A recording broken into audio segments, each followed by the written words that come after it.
I only knew Greg briefly, from the summer that I took over the campsite and he retired. He seemed harmless enough, if a bit strange, living in that nasty little caravan. As part of his official handover process, he gave me a big box of rule books that I was apparently supposed to give every camper when they arrived. I couldn't believe them.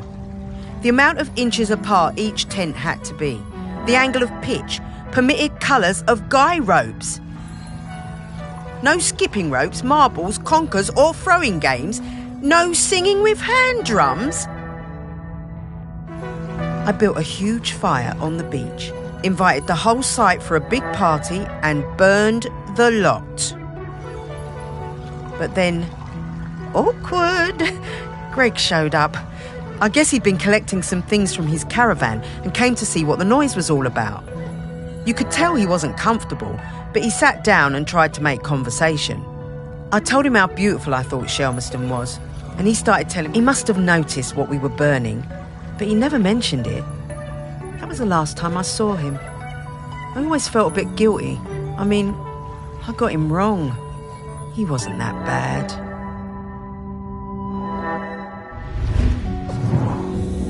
Well, it's a good thing she kept one of them. It must be around...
What's this about dogs having to be on leads the whole time?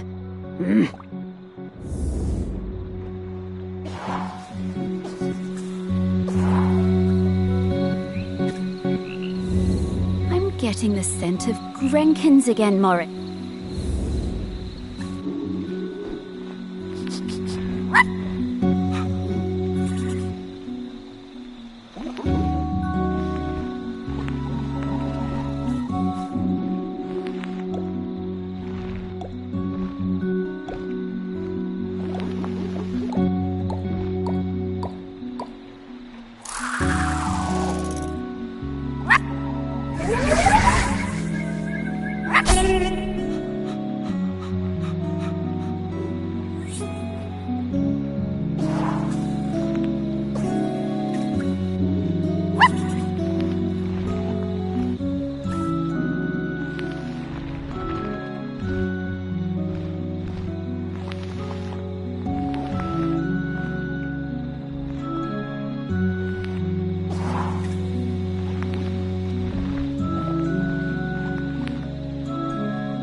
My whole life I've dreamed of seeing a Jempson's sea owl.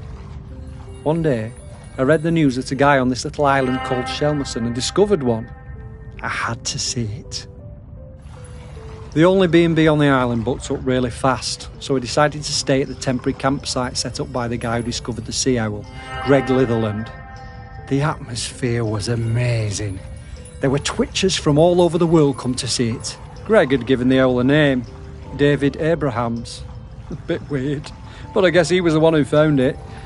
And because it had no mate, it was lonely, and he'd made a model female owl out of concrete. That's quite impressive. I got to know Greg a bit during my stay. He really seemed to resent all the noise and fuss on the island.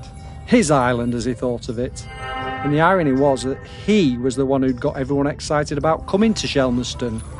Greg told us he'd take us up in groups to the owl's nest site, but I snuck up early with my camera. It saw me and it flew off hooting, and I didn't get a picture. I had to make do with a picture of the model. It wasn't the same.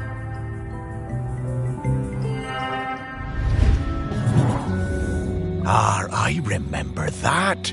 All those bird watchers suddenly arriving.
Poor old...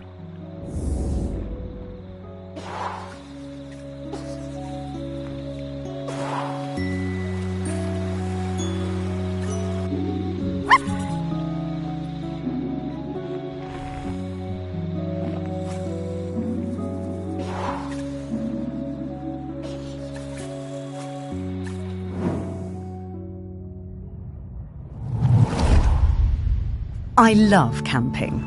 We've come to Shelmerston every summer with the kids for years. OK, our tent is a bit bright, but that means the kids can always see it. Greg seemed angry about everything this year. He told us our tent was outside of the regulation colours, and being around the kids seemed to really upset him. But they were only being kids, just running around playing. Greg was blowing that bloody whistle every 5 minutes. One day, Greg confiscated my little one's kite. He was terrifying. We still sometimes get nightmares about it. I had to do something. When I saw Greg put the whistle down, I pinched it and took out the pea. You know, the thing that makes the noise. I threw that pea somewhere Greg would never find it. You should have seen his face when he blew his whistle and nothing happened.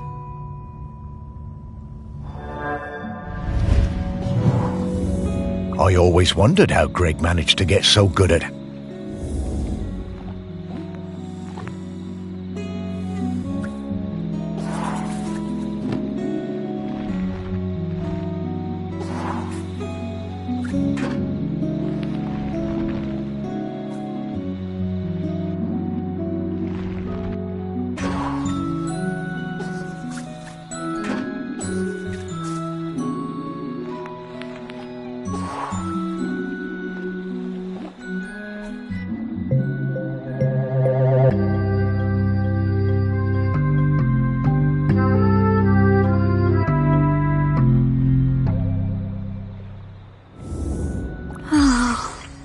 The smell of rabbit.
Oh no, not... Hello! Ready for...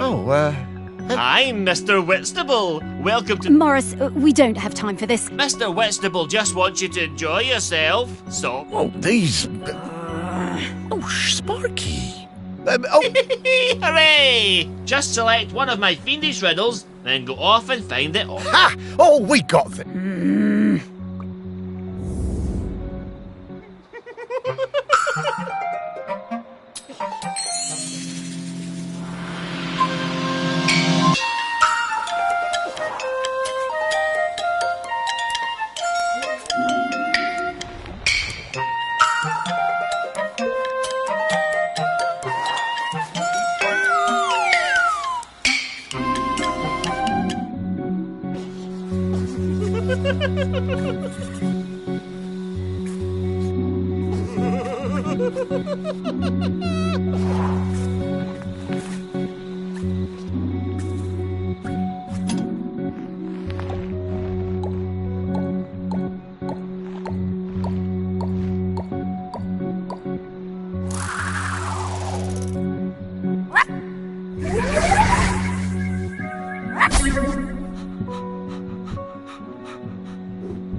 Mr. Whit... Oh, I'm sorry, Mr. Whitstable. They are hard. Maybe unfair, too. No, I'm sure... OK, Morris, I'll give you another chance. You'll have to go back and choose which riddle you want to look for. Oh, will do. Oh, thanks, Mr. Whitstable. I won't let you... Morris!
Miles and I came to Shelmerston for the Sheller Cup final.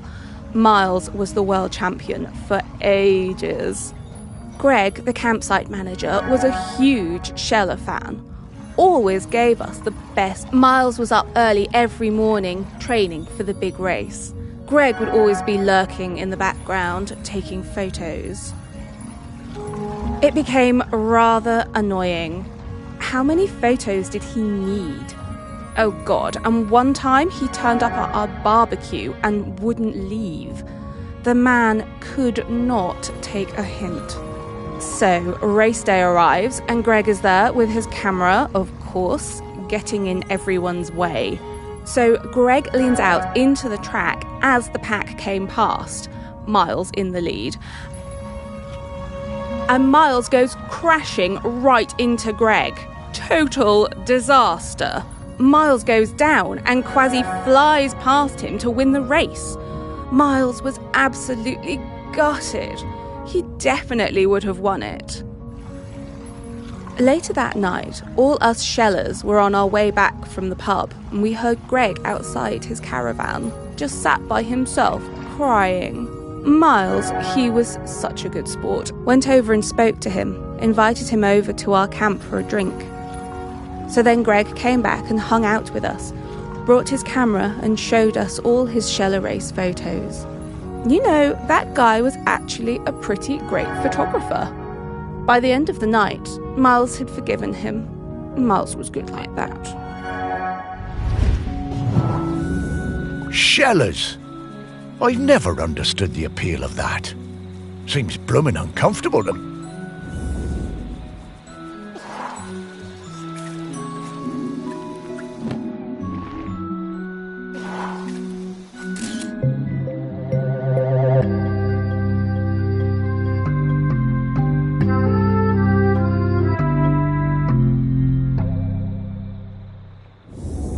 Oh, I wish we could use this!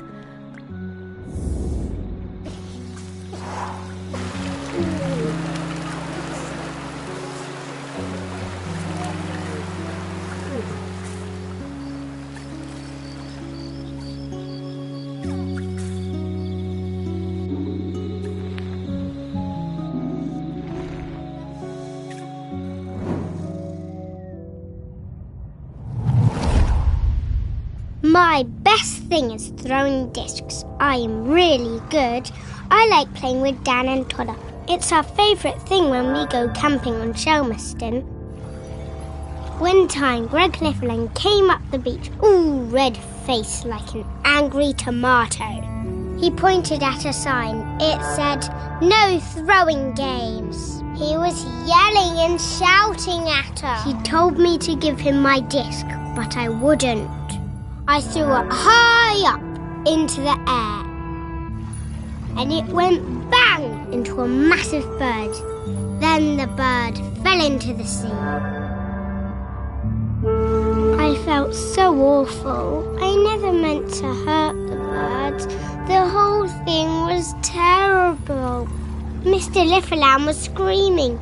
He waded into the sea, picked up that bird, and carried it back to the beach. He was crying and crying. I'm sorry, Mr. Niflheim. Oh, Greg. Poor guy. Oh, and that poor bird.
Greg! Oh, Morris, what are you doing here? Hi, Greg. You can talk now. yeah, Greg, we need to ask you. Oh. No, absolutely. My mate! You dug her up. I warned you and I warned you when we were... Well, now hold on, Greg. That... Oh, isn't it? Talking dog. 3,000 years, no eruptions. You dig Aggie up.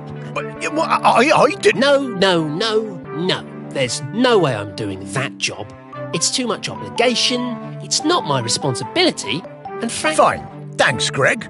Thanks, Greg.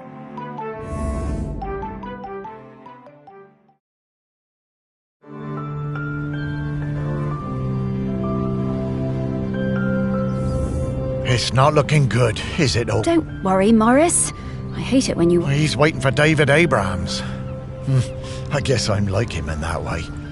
The most important person in my life wasn't technically a... Yes, the island. This island. A whole island. Really? Well, love... No, they still do. And there's one more person who loves you we need to talk to. Our last prospect. Hey, Sparky, how do you know? Well, nobody is just anything, Morris. I'm mostly the dog you raised, but I'm also... Aggie sent you? No time to explain, Morris. Well, however it came to be. So am I, Morris. Ah, Sam.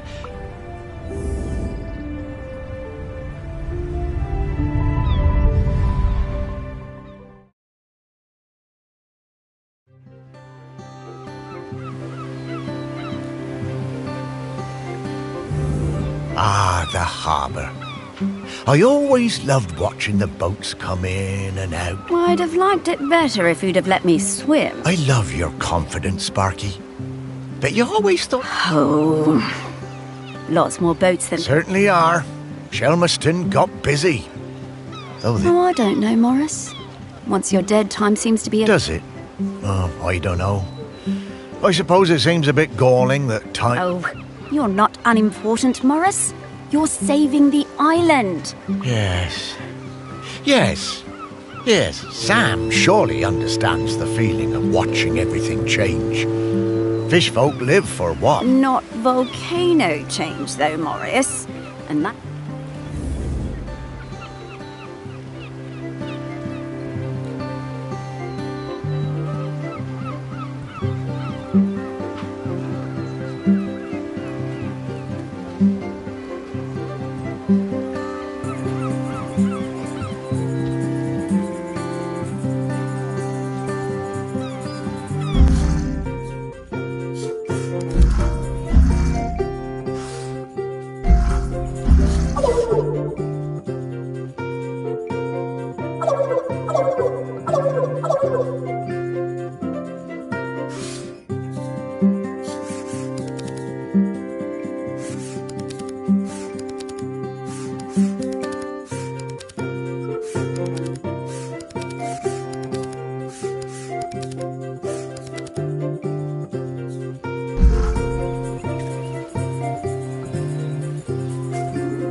I swim with a pod south of the Fire Isles.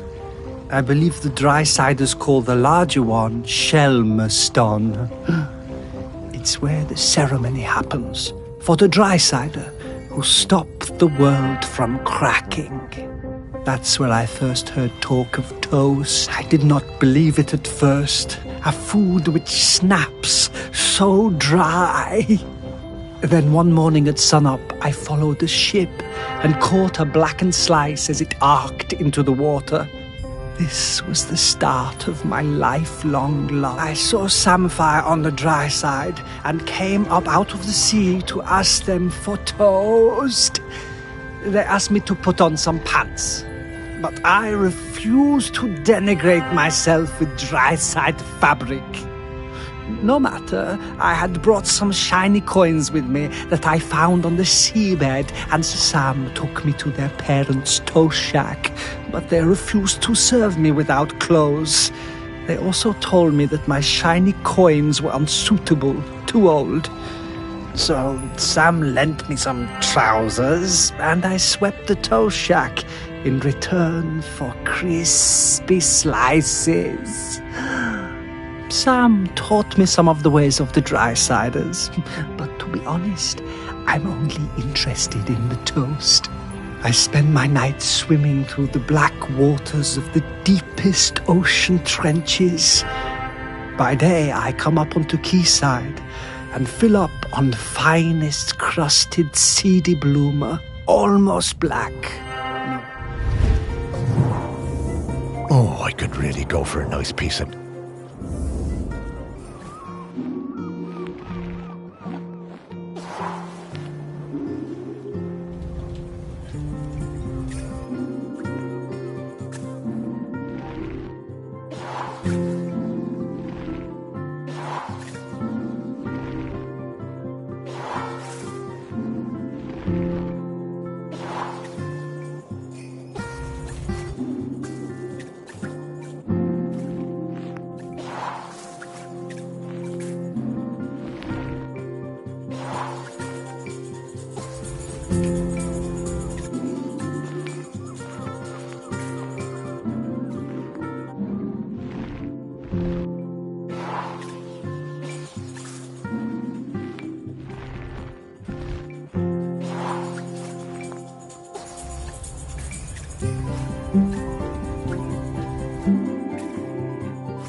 It's a shame, but it doesn't seem like...